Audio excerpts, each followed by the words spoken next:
జయశంకర్ భూపాలపల్లి జిల్లా కేంద్రంలోని మంజూర్ నగర్ వద్ద నిర్మించిన శ్రీ వెంకటేశ్వర స్వామి వారిని దర్శించుకుని ప్రత్యేక పూజలు నిర్వహించారు. మాజీ ఎమ్మెల్యే గండ్ర వెంకటరమణారెడ్డి అనంతరం మీడియా సమావేశంలో టెంపుల్ పై రాజకీయాలు చేయవద్దని, ప్రజల సౌకర్యార్థం భగవత్ సంకల్పంతో 7 కోట్లతో ఆలయాన్ని నిర్మించినట్లు ఆయన తెలిపారు. ఇలాంటి ఆలయాన్ని దేవాదాయ శాఖ పరిధిలోకి తీసుకోవాలని స్థానిక శాసనసభ్యులు గండ్ర సత్యనారాయణరావు రాజకీయ పన్నాగం పన్నుతున్నారని ఆవేదన వ్యక్తం చేశారు. ఆలయం ఇంకా నిర్మాణ దశలోనే ఉందని, నిర్మాణం పూర్తయిన తర్వాత ఆలయాన్ని తిరుమల తిరుపతి దేవస్థానంలో విలీనం చేస్తామని, లేని పక్షంలో దేవాదాయ శాఖ పరిధిలోకి తీసుకోవాలని ఆయన కోరారు. అలా నిర్మాణం పూర్తి అయ్యే వరకు అందరూ సహకరించాలని మాజీ ఎమ్మెల్యే గండ్ర వెంకటరమణారెడ్డి కోరారు.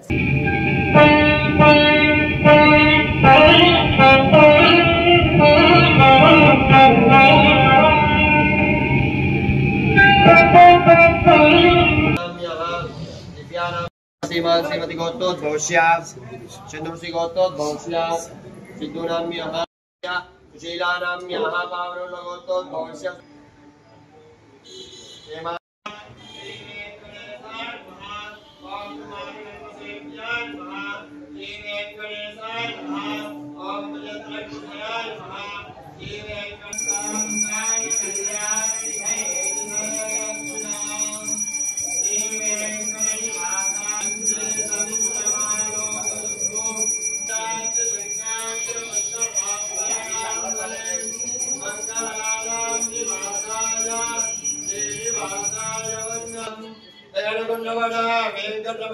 गोविंद गोविंद गोविंद गोविंद गोविंद गोविंद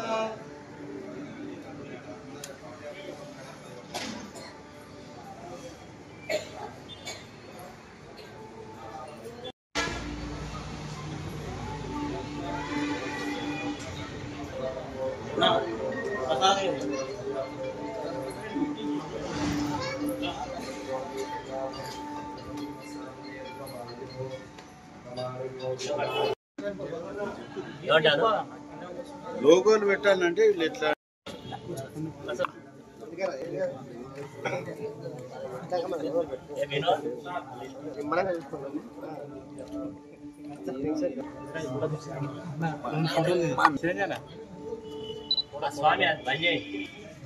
పూజా కార్యక్రమాలతో జరుగుతున్నది.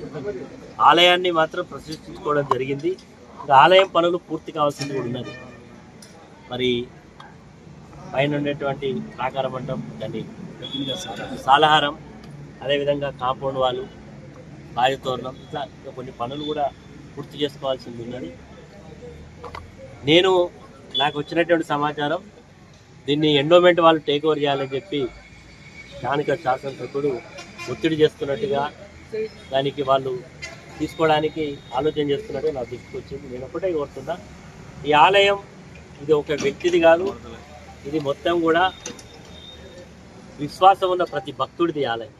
కాబట్టి ఈ ఆలయంలో మేము ఏదో భగవంతుడి యొక్క కృప వల్ల, భగవంతుడి యొక్క ఆలోచన మేరకు ఇక్కడ ఆలయం నిర్మాణం జరిగింది. ఇంకా పూర్తి చేయాల్సిన పనులు ఉన్నాయి. కాబట్టి దీన్ని ఖచ్చితంగా తిరుమల తిరుపతికే దీన్ని హ్యాండ్ ఓవర్ చేయాలనే ఒక సంకల్పం ఉన్నది. తిరుమల తిరుపతి అయితే వారి యొక్క పర్యవేక్షణలో దీనికి నిత్య పూజా కార్యక్రమాలు తిరుపతిలో ఏ రకంగా జరగాలనేది అభిలాష. మరి కాబట్టి మేము ప్రయత్నం చేస్తున్నాం. తిరుమల తిరుపతి దేవస్థానం వారిని తీసుకోమని కూడా అడగడం జరిగింది. తప్పకుండా తీసుకుంటారని మెసేజ్ ఇస్తుంది. లేదు మేము ఎండోమెంట్ వాళ్ళని తీసుకుంటామంటే కొంత సమయం ఇవ్వండి.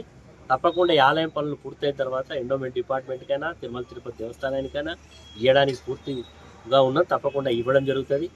ఒక ఆలయాన్ని ఒక ధర్మకర్తగా ఒక కట్టాలని ఆ రోజు శాసనసభ్యుడిగా ఆలోచన వచ్చి కట్టినటువంటిది. పదవులు ఎవరికి శాశ్వతంగా ఉండవు. పదవి రావడం పోవడం అంతా కూడా భగవంతుడి యొక్క వారి యొక్క ఆశీర్వాదం మేరకు జరుగుతుంది, ప్రజల యొక్క ఆలోచన మేరకు జరుగుతుంది. కాబట్టి పదవి ఉన్నదని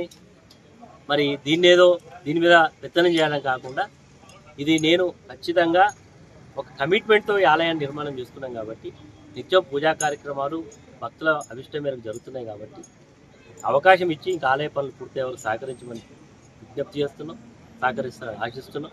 లేదు మేము ఇట్లే మాకు ఉండే అధికారాన్ని అడ్డబెట్టుకొని తీసుకుంటామంటే వారి విచక్షణ. ఎందుకంటే